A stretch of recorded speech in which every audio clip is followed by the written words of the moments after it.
il restera mon mari. Cette phrase n'est ni une provocation, ni un slogan. C'est une vérité intime, offerte sans emphase. Elle ne cherche pas à convaincre, elle ne demande pas l'adhésion, elle existe simplement. Et parfois, cela suffit à transformer une histoire personnelle en mémoire partagée. Il y a des phrases qui ne sont pas seulement des mots, des phrases qui tombent dans l'espace public comme une pierre dans l'eau calme, provoquant des ondes qui s'étendent bien au-delà de leur point d'impact. Des phrases qui, par leur simplicité même, révèlent une profondeur insoupçonnée. Il sera à jamais mon mari. Lorsque cette phrase apparaît, traduite puis reprise, elle frappe par son étrangeté autant que par sa force. Elle n'est pas prononcée en français, la langue maternelle de celle qui la prononce. Elle n'est pas non plus formulée dans le vocabulaire attendu du deuil médiatique. Elle n'annonce ni une rupture, ni une reconstruction, ni un hommage convenu. Elle affirme une permanence. Cette phrase, c'est Véronica Loubry qui la prononce, quelques jours après la disparition de Gérard Kadosh. Et soudain tout change. Une déclaration hors du temps médiatique. Dans l'univers des célébrités, la mort est souvent accompagnée d'un rituel bien huilé, communiqué sobre, hommage public, silence stratégique. Puis progressivement, la vie reprend ses droits. Le récit s'organise autour de la résilience, du courage, du « continuer malgré tout », mais ici, rien de tel. La déclaration de Véronica Loubry ne parle pas d'après. Elle ne parle pas de reconstruction. Elle ne parle pas de futur. Elle parle d'éternité. Dire « il sera toujours mon mari » après la mort, c'est refuser la grammaire habituelle du deuil. C'est refuser que le lien soit rompu par l'absence physique. C'est affirmer que l'amour ne se dissout ni dans le temps ni dans la disparition. Pour le public, cette phrase agit comme une dissonance. Pour les médias, elle pose une énigme. Pour les observateurs attentifs, elle ouvre une histoire bien plus profonde qu'un simple fait divers sentimental. Pourquoi cette phrase bouleverse-t-elle autant ? Parce qu'elle va à contre-courant. Dans une société qui valorise le mouvement, la nouveauté, le tourner la page, Véronica Loubry choisit l'immobilité symbolique. Elle ne se projette pas. Elle s'ancre. Elle affirme que l'amour vécu ne se conjugue pas au passé. Cette déclaration remet en question plusieurs certitudes collectives. L'idée que la mort met fin aux relations, l'idée que l'amour doit être visible pour être légitime, l'idée que la célébrité implique une exposition constante de l'intime. En une phrase, elle fait voler en éclats la frontière entre vie privée et espace public, non pas par exhibition, mais par une vérité brute, presque sacrée. Véronica Loubry, une femme publique face à l'irréparable connue du grand public pour son parcours médiatique, Véronica Loubry a longtemps incarné une certaine image de la femme moderne. Indépendante, souriante, engagée, présente, mais jamais envahissante. Elle a traversé les décennies médiatiques avec une élégance rare, évitant les scandales, privilégiant la discrétion. Mais cette image publique, aussi maîtrisée soit-elle, ne préparait pas à une telle confession. Car ce que dit Véronica Loubry ici n'est pas une posture. Ce n'est pas une stratégie de communication. Ce n'est pas une phrase calibrée pour les réseaux sociaux. C'est une phrase de veuve, même si peu de gens savaient ce qu'elle l'était. Gérard Kadosh. Une absence qui révèle une présence. La mort de Gérard Kadosh a surpris par la sobriété de son annonce. Peu de bruit, peu de détails. Comme s'il était resté fidèle jusqu'au bout à une vie menée loin des projecteurs. Et pourtant, à travers les mots de Véronica Loubry, son importance apparaît soudain immense. Il n'est pas présenté comme un compagnon parmi d'autres. Il n'est pas un amour passé. Il est le mari, celui qui reste. Cette appellation n'est pas anodine. Elle implique un engagement total, un lien reconnu, profond, peut-être invisible aux yeux du public, mais incontestable pour celle qui l'affirme. Une langue étrangère pour dire l'indicible, le choix du vietnamien intrigue. Pourquoi ne pas dire cette phrase en français ? Pourquoi passer par une langue autre, plus lointaine, plus symbolique ? Les spécialistes du langage émotionnel le savent. Lorsqu'une douleur dépasse ce que la langue maternelle peut contenir, l'esprit cherche d'autres chemins. Une autre langue devient alors un refuge, un voile, parfois une protection. En choisissant ces mots-là dans cette langue-là, Véronica Loubry semble dire ce qui ne peut être dit frontalement, comme si la distance linguistique permettait de supporter la vérité émotionnelle. Une déclaration qui recontextualise toute une vie. À partir de ce moment précis, toute l'histoire de Véronica Loubry se relie autrement. Ses silences prennent un sens. Ses absences médiatiques deviennent éloquentes, ses choix personnels s'éclairent. Le public comprend alors qu'une grande histoire d'amour s'est peut-être jouée hors champ, loin des plateaux, loin des objectifs, loin des narrations people habituelles. Et c'est précisément cela qui fascine. Quand le deuil devient un acte de résistance, refuser de dire « ex », refuser de dire « ancien compagnon », refuser même de dire « feu ». Dire « mon mari » au présent éternel, c'est résister à l'effacement. C'est refuser que la mort impose sa loi sur le récit amoureux. C'est transformer le deuil en acte de fidélité. Dans un monde médiatique où tout passe vite, cette lenteur émotionnelle est presque subversive.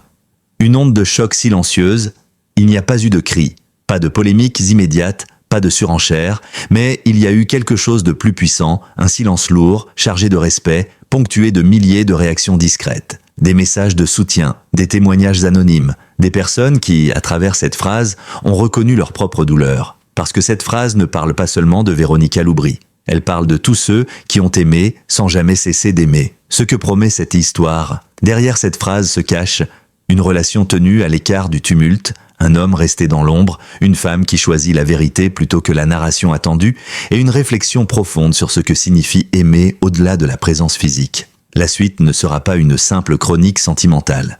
Elle sera une exploration, un décryptage, un hommage. Parce que parfois, une seule phrase suffit à révéler toute une vie. Il y a des vies qui s'écrivent en pleine lumière, sous les projecteurs, dans le bruit et les applaudissements. Et puis, il y a celles qui se construisent à l'arrière-plan, dans la constance, la discrétion et le refus obstiné de se laisser définir par le regard des autres. La vie de Gérard Kadosh appartient indéniablement à cette seconde catégorie. Jusqu'à sa mort, son nom n'était familier qu'à un cercle restreint. Professionnel du milieu, collaborateur, proche, pour le grand public, il demeurait une silhouette floue, parfois évoquée, rarement détaillée. Et pourtant, à la lumière de la déclaration de Véronica Loubry, une évidence s'impose. Cet homme discret occupait une place centrale, presque fondatrice, dans une vie médiatiquement très exposée. Un homme qui n'aimait pas le bruit. Dans un univers où la visibilité est souvent confondue avec l'existence, Gérard Kadosh avait fait un autre choix. Il travaillait dans le monde du spectacle mais sans jamais chercher à en incarner la vitrine. Là où certains collectionnent les apparitions, les interviews, les couvertures, lui préférait la continuité, le travail en coulisses, la fidélité à quelques valeurs simples, loyauté, sérieux, constance. Ce refus de la surexposition n'était pas une posture. Il relevait d'une conception presque artisanale de son métier. Pour Gérard Kadosh, produire, accompagner, soutenir, signifiait avant tout créer des conditions, pas occuper le devant de la scène. Ce trait de caractère explique sans doute pourquoi, malgré son rôle déterminant dans plusieurs projets, il n'a jamais cherché à inscrire son nom dans une logique de reconnaissance publique. La discrétion comme ligne de vie.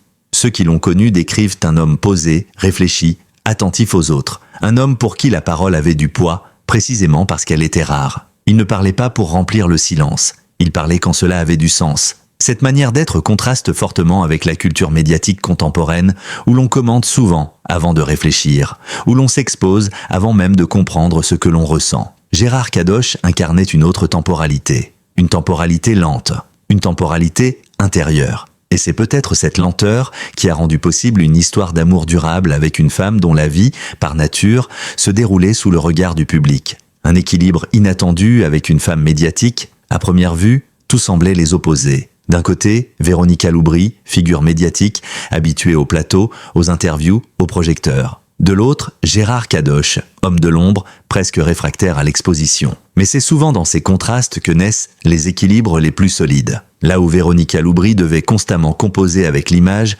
Gérard Kadosh offrait un espace sans jugement. Un lieu où elle pouvait être simplement elle-même, loin des attentes, loin des récits imposés. Une déclaration qui recontextualise toute une vie.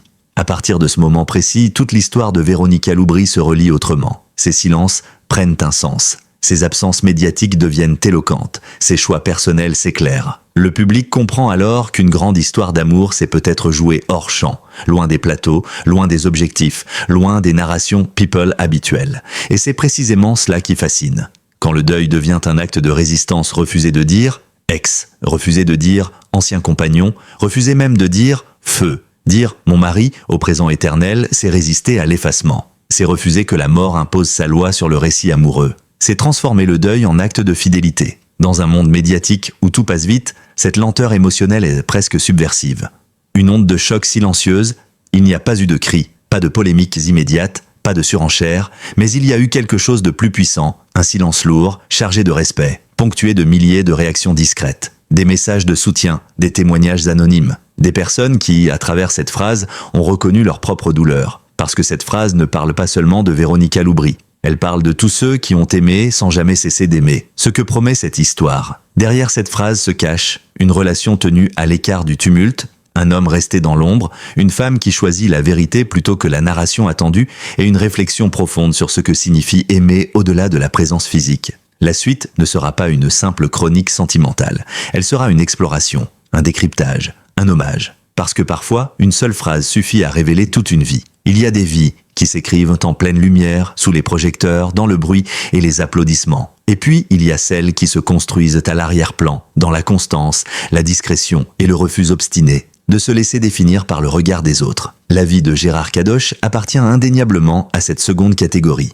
Jusqu'à sa mort, son nom n'était familier qu'à un cercle restreint. Professionnel du milieu, collaborateur, proche, pour le grand public, il demeurait une silhouette floue, parfois évoquée, rarement détaillée. Et pourtant, à la lumière de la déclaration de Véronica Loubry, une évidence s'impose. Cet homme discret occupait une place centrale, presque fondatrice, dans une vie médiatiquement très exposée. Un homme qui n'aimait pas le bruit. Dans un univers où la visibilité est souvent confondue avec l'existence, Gérard Kadosh avait fait un autre choix. Il travaillait dans le monde du spectacle, mais sans jamais chercher à en incarner la vitrine. Là où certains collectionnent les apparitions, les interviews, les couvertures, lui préférait la continuité, le travail en coulisses, la fidélité à quelques valeurs simples, loyauté, sérieux, constance. Ce refus de la surexposition n'était pas une posture. Il relevait d'une conception presque artisanale de son métier. Pour Gérard Kadosh, produire, accompagner, soutenir signifiait avant tout créer des conditions, pas occuper le devant de la scène. Ce trait de caractère explique sans doute pourquoi, malgré son rôle déterminant dans plusieurs projets,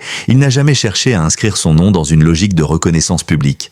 La discrétion comme ligne de vie. Ceux qui l'ont connu décrivent un homme posé, réfléchi, attentif aux autres. Un homme pour qui la parole avait du poids, précisément parce qu'elle était rare. Il ne parlait pas pour remplir le silence. Il parlait quand cela avait du sens. Cette manière d'être contraste fortement avec la culture médiatique contemporaine, où l'on commente souvent avant de réfléchir, où l'on s'expose avant même de comprendre ce que l'on ressent. Gérard Kadosh incarnait une autre temporalité. Une temporalité lente, une temporalité intérieure. Et c'est peut-être cette lenteur qui a rendu possible une histoire d'amour durable avec une femme dont la vie, par nature, se déroulait sous le regard du public. Un équilibre inattendu avec une femme médiatique. À première vue, tout semblait les opposer. D'un côté, Véronica Loubry, figure médiatique, habituée au plateau, aux interviews, aux projecteurs. De l'autre, Gérard Kadosh, homme de l'ombre, presque réfractaire à l'exposition. Mais c'est souvent dans ces contrastes que naissent les équilibres les plus solides. Là où Véronica Loubry devait constamment composer avec l'image, Gérard Kadosh offrait un espace sans jugement. Un lieu où elle pouvait être simplement elle-même, loin des attentes, loin des récits imposés. Ce rôle de refuge, invisible mais essentiel, est rarement raconté dans les biographies de célébrités. Et pourtant, il est souvent déterminant. Une relation construite loin des récits dominants. Ce que l'on comprend peu à peu, en reconstituant les fragments de leur histoire, c'est que leur relation n'a jamais cherché à s'inscrire dans les codes traditionnels du couple médiatique. Pas d'officialisation tapageuse, pas de mise en scène, pas de narration orchestrée, ils ont choisi l'essentiel plutôt que le spectaculaire. Cette décision, à elle seule, en dit long sur leur conception de l'amour, un lien qui se vit avant de se raconter, un engagement qui se prouve dans la durée, non dans la visibilité. Le mari invisible. Lorsque Véronica Loubry déclare « Il sera toujours mon mari », elle ne crée pas une fiction. Elle révèle une réalité qui existait déjà, mais hors champ. Le mot « mari no yaron » ne renvoie pas uniquement à un statut administratif. Il évoque une promesse, un pacte, une responsabilité réciproque. Il suggère une vie partagée, des décisions communes, des épreuves traversées ensemble. Même si le public n'en avait pas conscience, ce lien existait. Il structurait le quotidien. Il donnait un sens. Il offrait une stabilité. La mort de Gérard Kadosh ne crée pas ce lien, elle le rend visible. Une mort qui oblige à regarder autrement. La disparition d'un homme discret passe souvent inaperçue. Mais ici, elle agit comme un révélateur. Tout à coup, le silence qui entourait Gérard Kadosh devient assourdissant. On cherche à comprendre, à savoir, à reconstituer. Qui était-il vraiment? Quelle place occupait-il? Pourquoi cette relation était-elle restée si secrète? Ces questions, longtemps absentes, surgissent avec force, et elles révèlent une forme de respect tardif. Comme si la mort obligeait enfin à regarder celui qui, de son vivant, avait choisi de ne pas être vu. L'homme qui ne voulait pas être un symbole. Contrairement à d'autres figures liées au monde du spectacle, Gérard Kadosh n'a jamais cherché à incarner quoi que ce soit. Ni un modèle, ni une réussite, ni un récit exemplaire. Et pourtant, par sa discrétion même, il devient aujourd'hui un symbole involontaire. Celui d'un amour vécu loin des projecteurs, d'une fidélité silencieuse, d'une présence constante mais non revendiquée. Dans un monde saturé d'images et de discours, cette posture prend une dimension presque politique, ce que révèle son absence. L'absence de Gérard Kadosh ne se manifeste pas par le bruit, mais par le vide. Un vide que seule la parole de Véronica Loubry permet d'entrevoir. En affirmant qu'il reste son mari, elle affirme aussi ce qu'il était pour elle. Un pilier, un compagnon de route, un témoin de l'intime. Un effort pour redonner une place à un homme qui n'a jamais cherché à en occuper une publiquement. Une ombre essentielle. Paradoxalement, c'est dans l'ombre que certaines vies prennent toute leur ampleur. Gérard Kadosh n'a pas marqué l'opinion par des déclarations fracassantes ou des apparitions remarquées. Il a marqué une vie, celle de Véronica Loubry. Et parfois, cela suffit à donner un sens à toute une existence. Il existe des histoires d'amour qui se racontent à travers des dates officielles, des cérémonies publiques, des photographies soigneusement mises en scène, et puis il y a celles qui échappent au cadre, qui ne se laissent ni classer, ni exposer, mais qui n'en sont pas moins profonds, durables, fondatrices. L'histoire entre Véronica Loubry et Gérard Kadosh appartient résolument à cette seconde catégorie. Ce n'est pas une histoire d'amour telle que les médias aiment les raconter. C'est une histoire qui s'est construite dans le silence, dans la durée, dans l'absence de validation extérieure. Et c'est précisément ce qui la rend aujourd'hui si troublante. Quand l'amour ne cherche pas à être vu, dans l'imaginaire collectif, un couple n'existe vraiment que lorsqu'il est reconnu, par l'entourage, par la société, par les médias. L'amour semble avoir besoin d'un public pour être légitimé. Véronica Loubry et Gérard Kadosh ont pris le contre-pied de cette logique. Ils n'ont jamais éprouvé le besoin de transformer leur relation en récit médiatique. Pas de photos officielles, pas de déclarations spectaculaires, pas de mise en scène de l'intime. Ce choix n'était ni une fuite, ni une dissimulation honteuse. Il relevait d'une conviction profonde, l'amour n'a pas besoin d'être raconté pour être réel. Lorsque Véronica Loubry affirme « Il sera toujours mon mari », une question surgit immédiatement « De quel mariage parle-t-elle ?» Car dans l'espace public, aucune trace d'un mariage officiel, médiatisé, célébré devant les caméras n'existe.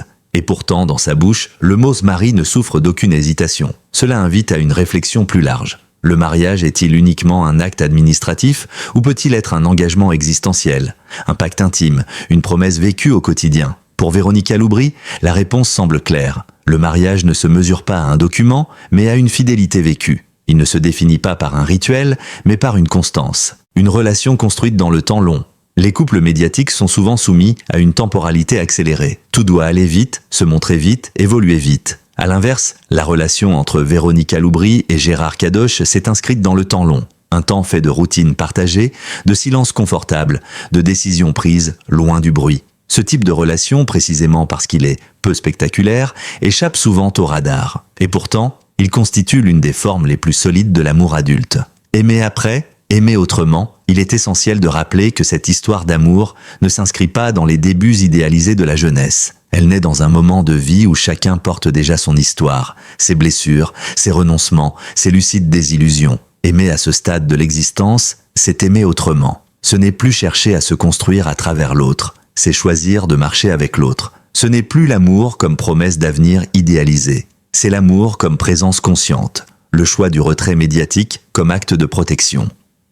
Dans un monde où l'exposition est souvent perçue comme une preuve de sincérité, leur discrétion peut surprendre. Pourtant, elle apparaît aujourd'hui comme une forme de protection mutuelle. Protéger l'amour du regard extérieur, protéger la relation des projections, des jugements, des comparaisons. Ce retrait volontaire a permis à leur lien de se développer sans pression narrative. Ils n'avaient rien à prouver, rien à justifier. Cette liberté est rare. Et elle explique sans doute la profondeur du lien que Véronica Loubry évoque aujourd'hui avec tant de certitude. L'amour qui survit à la mort. La mort est souvent perçue comme une rupture définitive. Mais pour certains liens, elle agit autrement. Elle transforme, elle déplace, mais elle ne détruit pas. En disant que Gérard Kadosh restera son mari, Véronica Loubry affirme que leur relation ne s'arrête pas à la disparition physique. Elle continue sous une autre forme, dans la mémoire, dans la fidélité intérieure, dans la manière d'habiter le monde après. Ce type de déclaration dérange parce qu'il contredit une injonction sociale implicite, celle de faire son deuil pour passer à autre chose. Ici, il ne s'agit pas de rester figé dans la douleur, mais de refuser l'effacement symbolique. Une fidélité qui interroge notre époque. Dans une société marquée par l'instantanéité, la flexibilité affective, la multiplication des récits amoureux, une telle fidélité posthume apparaît presque radicale. Elle pose des questions profondes. Peut-on aimer sans remplacer? Peut-on continuer à se définir comme lié sans être enfermé? Peut-on honorer un amour passé sans renoncer à vivre? Véronica Loubry ne donne pas de réponse théorique. Elle incarne une position, une posture existentielle. L'intime rendu visible malgré soi. Paradoxalement, c'est en ayant voulu protéger leur amour de l'exposition que cette relation devient aujourd'hui un sujet de fascination. Non pas parce qu'elle aurait été secrète, mais parce qu'elle révèle une autre manière d'aimer. Une manière plus silencieuse, plus exigeante, plus durable, un lien qui ne demande pas l'approbation. En refusant les codes attendus, Véronica Loubry et Gérard Kadosh ont construit un lien qui n'avait pas besoin d'être validé par l'extérieur. Aujourd'hui, cette indépendance émotionnelle apparaît comme une force. Leur amour n'a pas été vécu pour être compris. Il a été vécu pour être vécu. Faire son deuil est toujours une épreuve solitaire. Mais faire son deuil quand on est connu, observé, commenté, scruté, devient une expérience radicalement différente.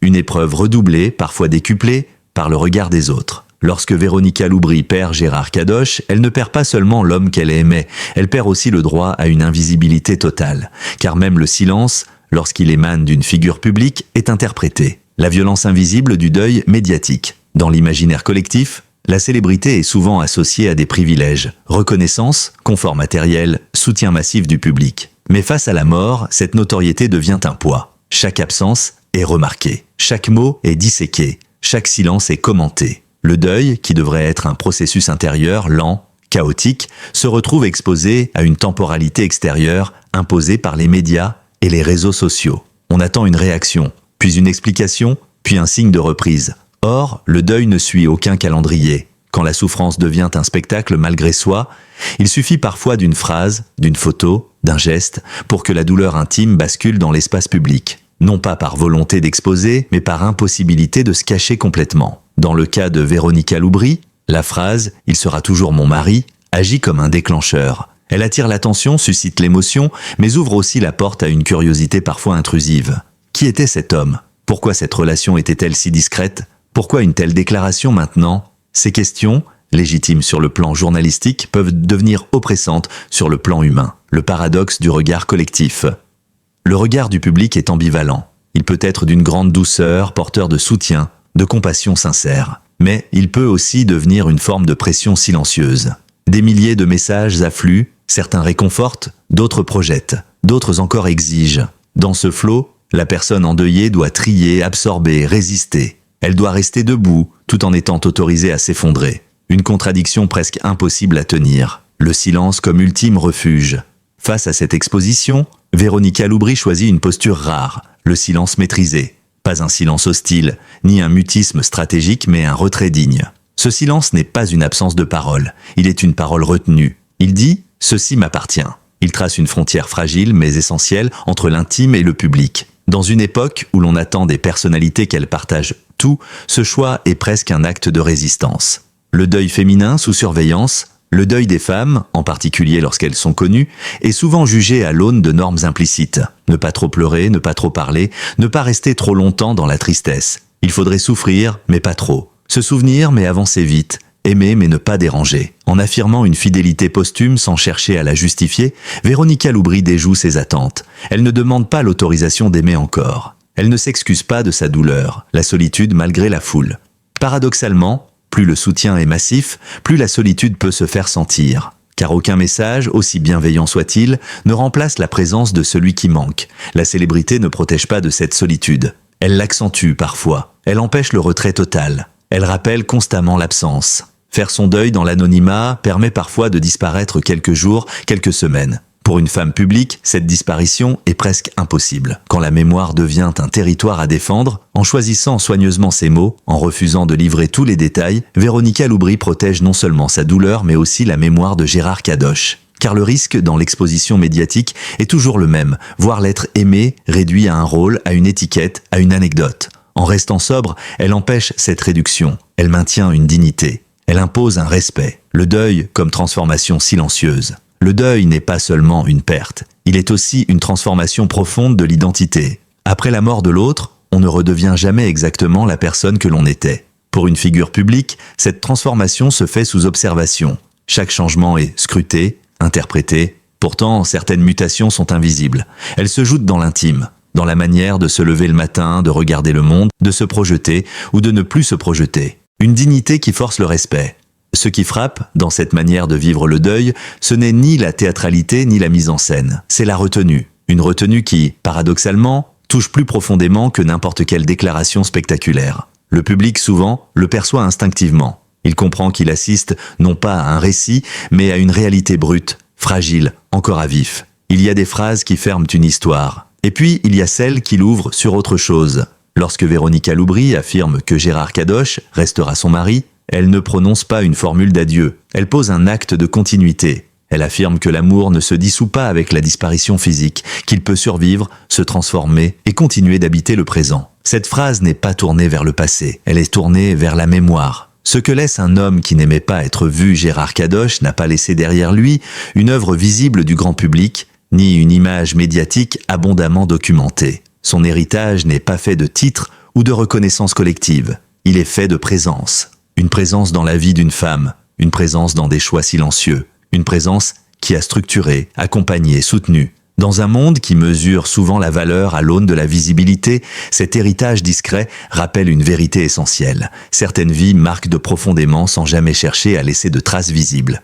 L'amour comme transmission invisible. L'héritage de Gérard Kadosh n'est pas matériel. Il est émotionnel, presque imperceptible pour qui ne sait pas regarder. Il se manifeste dans la manière dont Véronica Loubry parle, ou ne parle pas, dans la sobriété de ses mots, dans le respect qu'elle impose sans jamais l'exiger. Aimer quelqu'un qui n'est plus là, ce n'est pas rester figé. C'est porter quelque chose de lui dans sa manière d'habiter le monde, une façon d'être, une éthique relationnelle, une fidélité intérieure, refuser l'effacement symbolique. La mort impose souvent un second deuil, celui de l'effacement progressif. Les noms s'éloignent, les souvenirs s'estompent, les récits se simplifient. En disant « il restera mon mari », Véronica Loubry refuse cet effacement. Elle affirme que la relation ne sera ni diluée ni reléguée à une parenthèse. Ce refus n'est pas une négation de la réalité, c'est une affirmation de sens.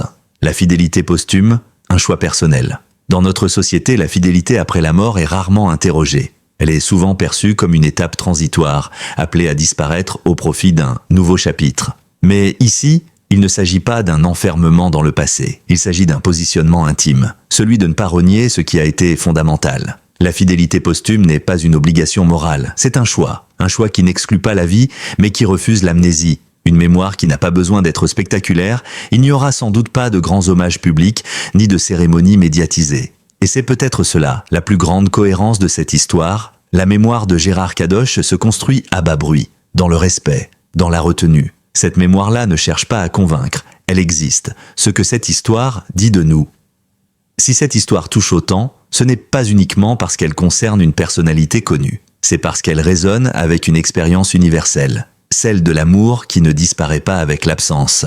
Elle pose une question que chacun, un jour, se posera à sa manière. Qu'advient-il des liens qui nous ont construits lorsque ceux qui les incarnèrent ne sont plus là? La réponse de Véronica Loubry est claire, sans être démonstrative. Il reste. Certaines histoires n'ont pas vocation à se clore. Elles continuent autrement. L'amour, ici, ne devient ni souvenir figé, ni légende idéalisée. Il devient une présence intérieure, silencieuse, durable. Une dignité qui fait œuvre, sans jamais chercher à livrer tous les détails, sans jamais transformer sa douleur en récit spectaculaire. Véronica Loubry offre quelque chose de rare, une leçon de dignité. Elle montre qu'il est possible de rester fidèle sans s'enfermer, de se souvenir sans se perdre, d'aimer sans s'expliquer. Dans un paysage médiatique saturé de récits rapides et de confessions éphémères, cette posture laisse une trace profonde.